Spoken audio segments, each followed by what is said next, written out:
Hi, everybody. Good morning, or I guess good afternoon, depending on where you're at. It's still quite early where I am. But I want to talk to you today about building a sustainable marketing technology operating system. And I was going for the longest session title here at Codegarden, but I see that a few folks have beat me out on that. So I'll just jump right in. My name is Paul Sterling, like I said, and I began working with Umbraco way back in version 2 around 2006. And I really latched on with version 2.1 because that was the first one where you could install and would actually work without having to do any tweaks. Over the years, I created and I used commerce for Umbraco. It was one of the first e-commerce solutions on Umbraco. And right now, today, there's much better options for that. So rest in peace for that package. I co-authored the Umbraco User's Guide along with Nick Wahlberg. Item. Over the years, I worked at Modus Connect. I worked at Umbraco HQ for 7 years. I worked at ProWorks for a few years, and I still work with them off and on. I'm a 6-time, as of this year anyways, Umbraco MVP, so thanks very much, everybody, for that one. And currently, I am the CTO at Mold Inspection Sciences and Mold Inspection Sciences Texas. We are an 18-year-old environmental services organization. I'll tell you a little more about that. And in my role, I'm responsible for IT, marketing, our custom development. We do have some bespoke custom apps, including some cool stuff we're doing now with Blazor WebAssembly, which is pretty exciting. And then I also do exciting things like managing the budget and HR. Right, I'm located up in Bellingham, Washington in the US. That's the far northwest corner. We call it the Pacific Northwest. And if you've ever been here, you know why it's known as the city of subdued excitement. And if you haven't ever been here, you should come out and visit because it's also home base for Team Scrift. So if you're familiar with Scrift, that's Janae, Kyle, and Erica also call Bellingham home. And then occasionally I do get mistaken for a slightly different Paul Sterling. This guy has written a lot of books about relationships. So if you run across him, that's not me. That's someone else, a more successful author.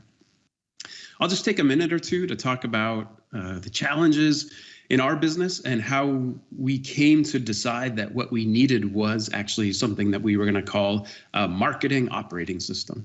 So a couple things about our business. It's very, very niche. We're quite small. We're definitely in that small, medium business range in North America, which is like under $10 million. So we do things like SEERS protocols, mycotoxin surveys, and also we work in a lot of our markets are in Texas. So it's a unique place, Texas, not only in culture, but also in terms of business. When I got here in 2018, we just did minimal marketing, except for we did quite a lot of pay-per-click ads. And we had all of our conversion tracking was manual. And from that data that I inherited, I saw that our conversion rate was only about 20% from raw leads. That's from every lead we got from every source. There were some platforms that brought that average down. Like, for instance, there's a platform called Yelp, and our Yelp leads were only a 5% conversion. So that definitely brought the average down overall. But overall, for qualified leads, that's leads that were looking for actually things that we offered as a service. We saw about a 60% or better conversion rate, so not bad, but obviously room for improvement. And then one last thing about our business, 50% repeat clients, about 50% first-time clients. And a lot of those first-time clients, we just see them one time, and that's all we ever work with them. Yeah. And then on the marketing and tech side, we definitely had some challenges. We were on quite an old legacy WordPress platform, so we wanted to transition to something more modern. We wanted to grow our lead gen and all of our channels and that we had, and wanted to add some new channels as well. We wanted to increase our flexibility and agility in all those channels and develop some new ones, like I mentioned. We didn't have a marketing strategy. And we knew we wanted one, so we weren't really sure what it was, but we wanted to get one of those things. And that's a different talk altogether, but we did do that. We engaged with a really talented group to get that done. And then over the years, our brand had become quite fractured, so we wanted to tighten up that brand and bring it all together. And then we wanted to stabilize on just a few platforms that were key to us, rather than having a lot of different things. And I'll talk about that in just a sec. And we didn't want to dramatically increase our investment in tech or marketing, although we did end up doing that to some degree. And then we knew there were lots more tech opportunities for us to take advantage of that would help both our business and our marketing. But first of all, we wanted to focus on what's on this slide, which is really lead gen in those channels. So certainly it's hard to hard to go on the interwebs and not see that there are lots of different marketing automation and marketing suites out there. But we didn't really know what our marketing was going to look like at the early days. So there was no way for us to match up kind of our requirements of what was out there. And we already had some platforms that we were using, and we didn't want to replace those necessarily. They worked well. But we knew that whatever we did adopt for a marketing platform and a marketing OS, we would want to integrate what we had and whatever it is we were going to have, even though we didn't know what that was. And then we wanted the flexibility to try different platforms and different tools with relatively low cost and low risk. And that just means, we didn't want to have to say import all of our 100,000 contacts into a platform in order to try it out. That we consider that a high risk. And at that time, there was no such thing as Marketing Suite or really any other viable platform based around Umbraco. Had there been, I think this talk would be a little different. But at that time, there wasn't anything like that. Yeah, so we have all the channels, everything from social media profiles to a podcast that we host, and everything in between, mostly content focused. One thing, though, that really came out as key for us is the local search channel, and that's because we're a service-based business, and so folks find us by searching for something in their location, like, pizzeria near me kind of thing. So local search was something we wanted to double down on and make sure that we were very good at.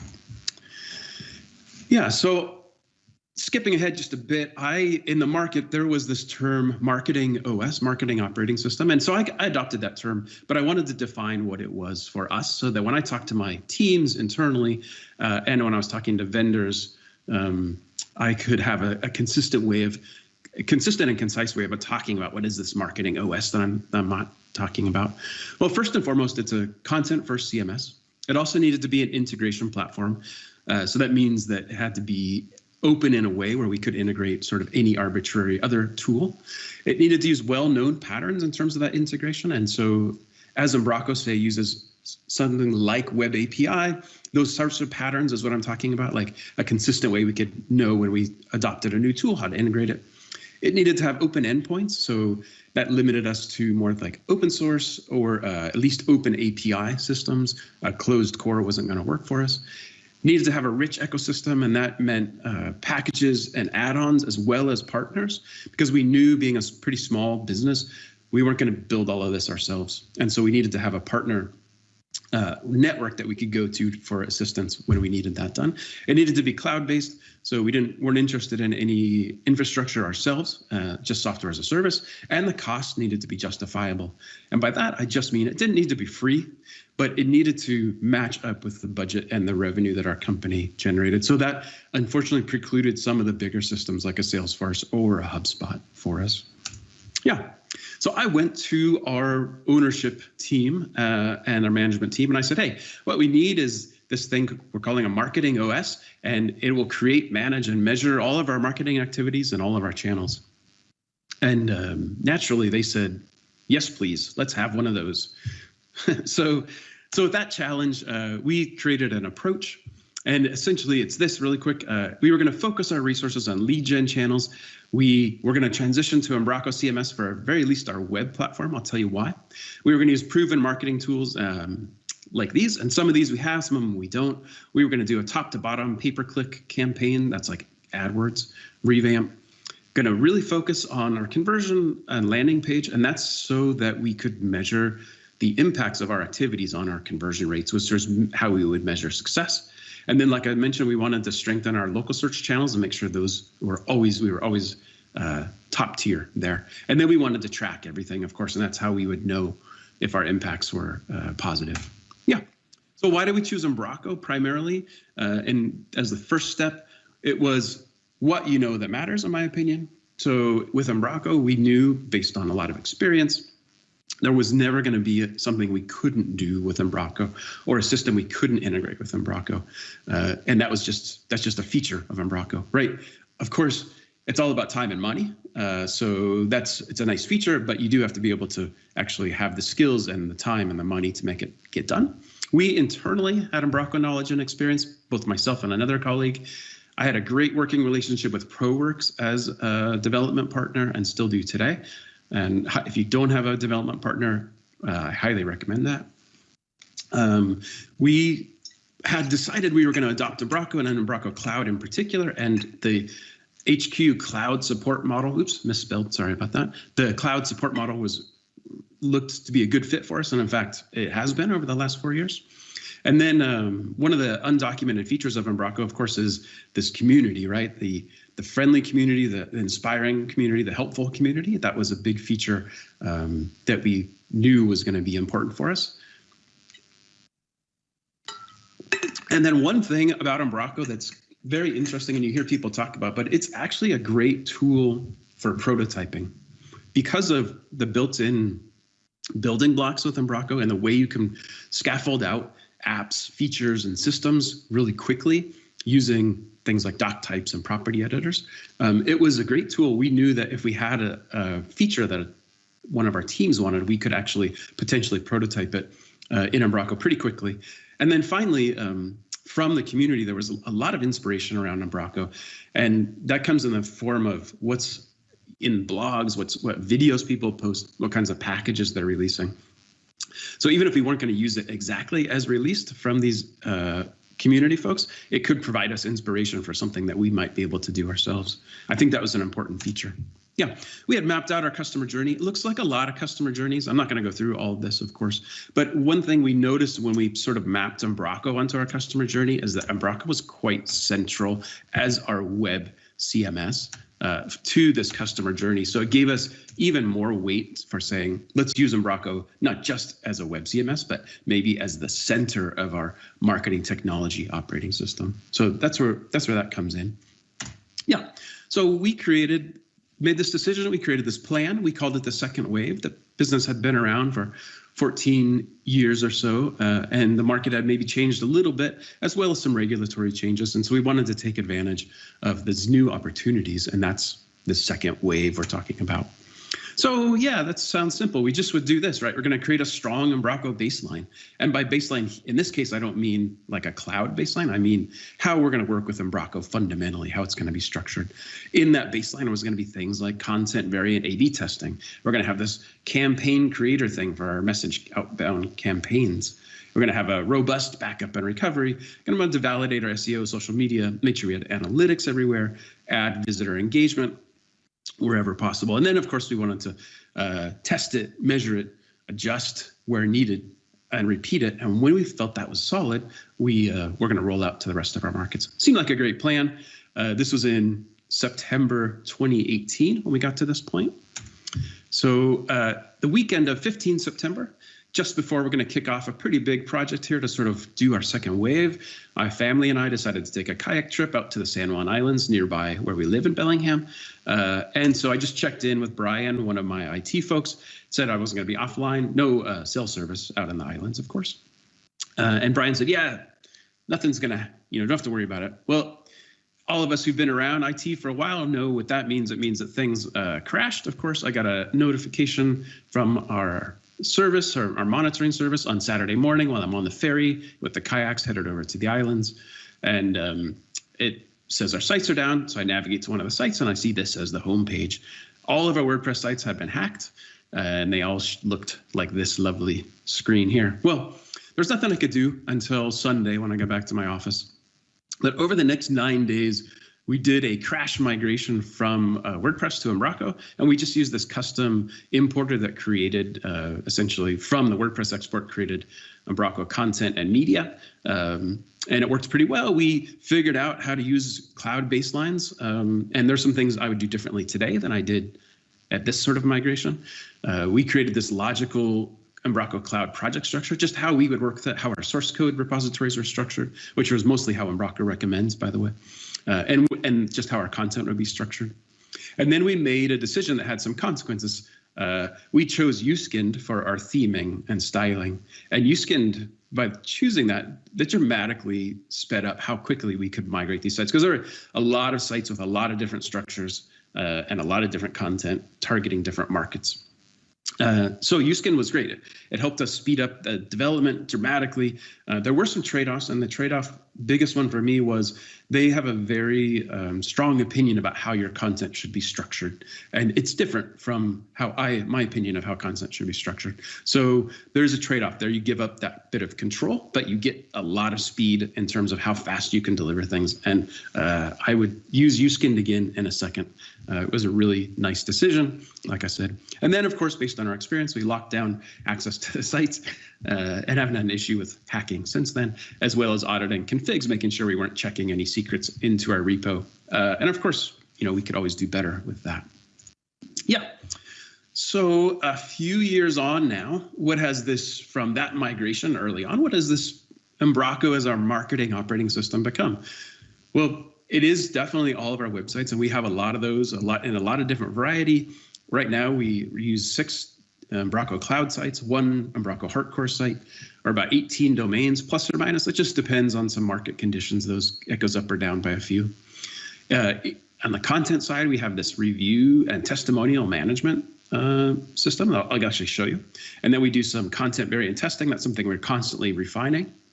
And then internally, we've actually used Umbraco to build some tools for our internal teams. So we have a campaign designer for Intercom. Intercom is our messaging system. We have a testimonial nurture system, which I'll show you. And then we have some support dashboards for some of our internal apps called Moldware and Moldware Mobile. And that just helps our team make sure that the folks out in the field are supported along the way. And then what we've done is we've actually created some external functionality to Intercom using the Intercom API that makes it work a little bit like a CRM. And that is something that we expose in dashboards and other pages in our Umbraco sites internally. And then one thing I'll point out, what we decided to do early on was we decided to externalize all of our non-Umbraco logic in Azure function apps. And that worked out really well because it lets Umbraco then just be able to integrate with a function app. And then all of the other tools we integrate can integrate with function apps, or in some cases we're using Azure Logic apps, which have these built-in connectors. And so that lets all those other apps sort of build to an Azure function, but then our Umbraco just needs to know about how Azure function works. So it's a great architecture. I highly recommend it. It's been very robust, easy to maintain and keep up to date for us. So if you have questions about that, feel free to ask. I'm happy to talk about it. And so we have been running now this marketing OS and gathering great data, a lot of data. So in March of 2020, last year, we did some analysis on this data and tried to really look at what our trends were and trying to identify where we were spending money. And one of the things that we found was that the cost of acquiring a lead to a paid project was about equal to the average revenue per project. So with that in mind, I don't know, that's not a good thing. I don't know if that's obvious to everyone, but it's not a good thing in our business for sure. So I went to our CFO and asked if we could do an experiment. For 4 weeks, I wanted to pause our PPC, our pay-per-click, and see what would happen. And we did pause it, and our PPC did go down by 95%. Also, the number of leads went down by 15%, which you would expect, but our conversion rate went up by 12%, and that's because those leads we did have were the better quality leads. And at the end of the day, the net was we did make a little less revenue, 1 or 2% less, but it was a lot less cost because we weren't spending all that pay-per-click money, and that resulted in higher profit. And everybody was happy about that, except for Google, of course, but everyone else was real happy about that. And you can see in this graph here, this is one I just took a snapshot a few days ago. So this is where our traffic comes from on one of our higher traffic sites. It's mostly organic search, a lot of direct traffic because we have good name recognition in our industry, and then a tiny slice of social and referral. But you'll notice no paid traffic here at all. And that's how our sites look by and large these days. I will go back. Let me just tell you one other thing about this. This will take about 10 seconds. Unfortunately, this experiment got cut short because if you look at the dates, this was about 8 days before the stay-at-home order was issued in Washington State, where I live, and just a few days after that for the rest of the states in the U.S. And so our business declined for a totally different reason, unrelated to pay-per-click ads, of course. So unfortunately, it did get cut short. But even now today, it looks pretty much like this picture here, where we have less than 10% of our original PPC spend today. Yeah. Okay. So as part of this talk title, I did mention the sustainable bit. And so I do want to talk about that, because the sustainable part just is about what is going to happen in the future. Well, we don't know what's going to happen in the future, but the way we do that is we adopt a platform that lets us adjust and add and change in the future. And that's the sustainable part. I mean, we don't have to keep changing. So one of the things we recognized early on was our reputation was our best marketing asset, way better than paid ads by far. And so we wanted to really make sure that whatever we did, it was as good as it could be.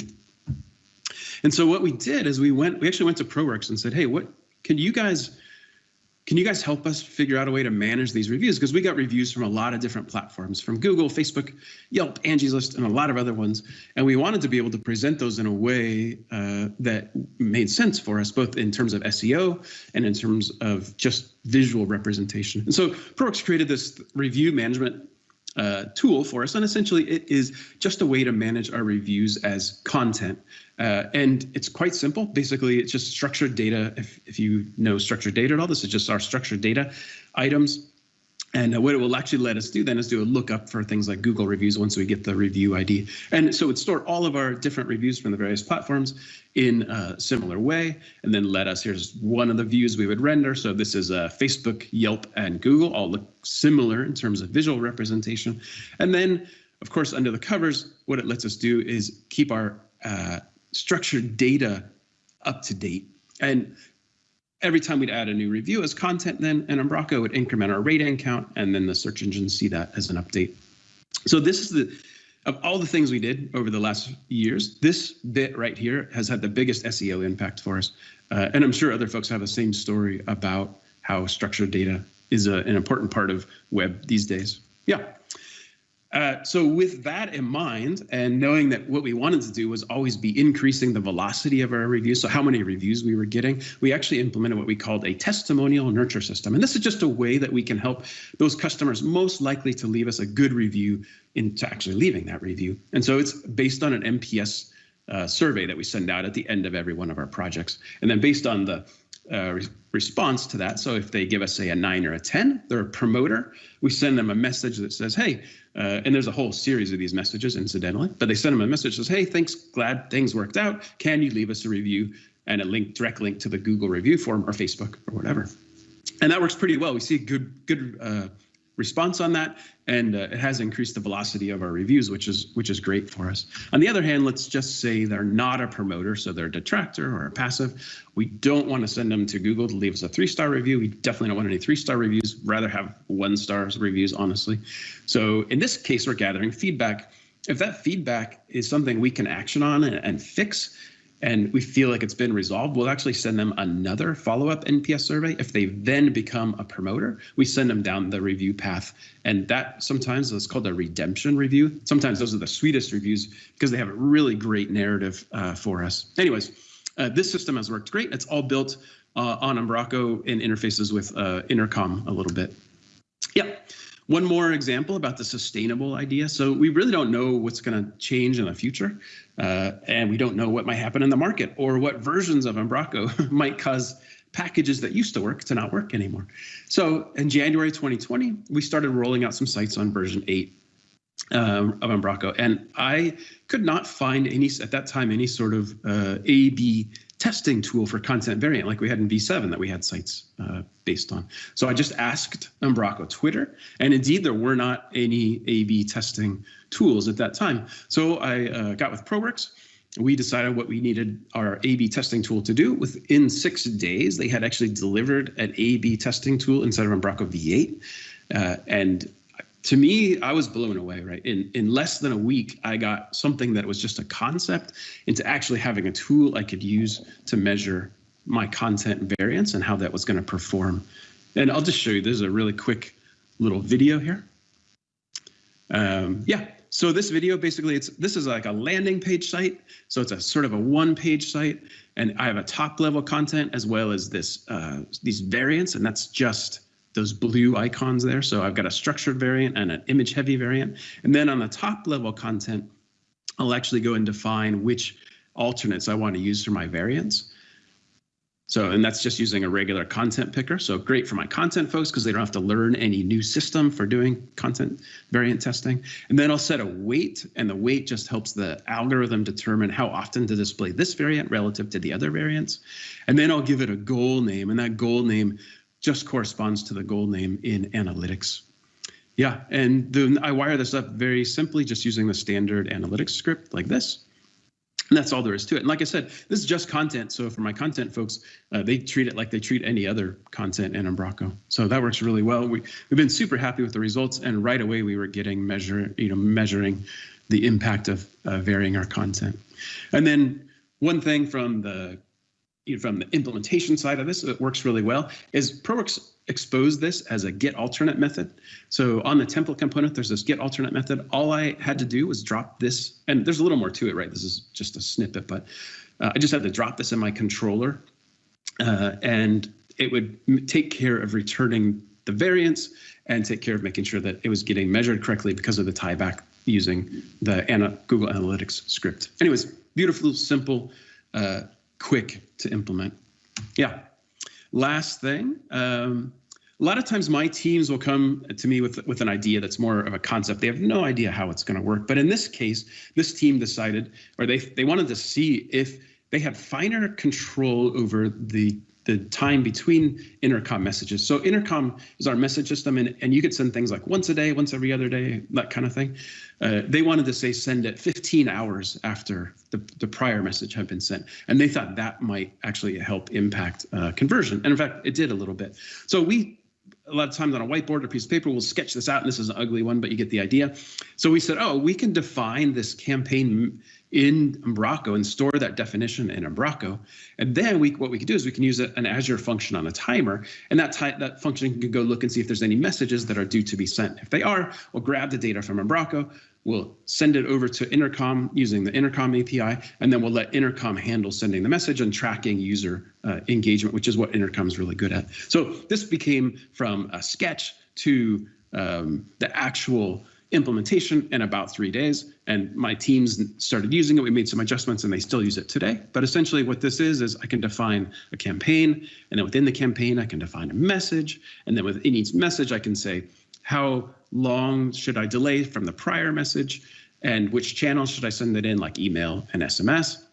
And then I can actually have the content of the message as well as things like the UTM parameters if I have any of those. Yep. Cool. And then it's just content. So like every other bit of content, my content editors can manage this like everything else. It works great. Like I said, this is what I mean about the prototyping part of Umbraco. It works really, really well. So there's a lot more to it. And this is a quick talk, and I know I just kind of jammed through it, but I really believe that Umbraco is a great platform for building out your marketing technology operating system and for giving you unlimited sustainability and flexibility in the future. And that's something that we plan on doing. So coming up for us, we're definitely not done, right? We're still kind of every week we're working on something big or small. Definitely going to migrate to V9. I think that's going to open up a lot of opportunities for us in terms of just efficiency and integration. And so that'll probably happen in our world around early 2022. We're going to consolidate our cloud projects onto 2 or maybe 3 cloud projects. And that's just because now we understand better how our needs match with what Umbraco Cloud offers. We're going to complete all those optimizations we really didn't get to because we had a rushed migration. Funny how that goes. So a lot of that's around images, and I think now with the cloud capabilities we really have the opportunity to do that. We're going to connect more channels, including our voice channel. So it's our strongest channel, phone, voice. We want to make sure that there's a way for people to easily connect with us via voice. And of course, we'll continue to evolve our features as the needs come up internally and as opportunities present themselves externally, and as we see inspiration from the Umbraco community. Yeah, that's all I got.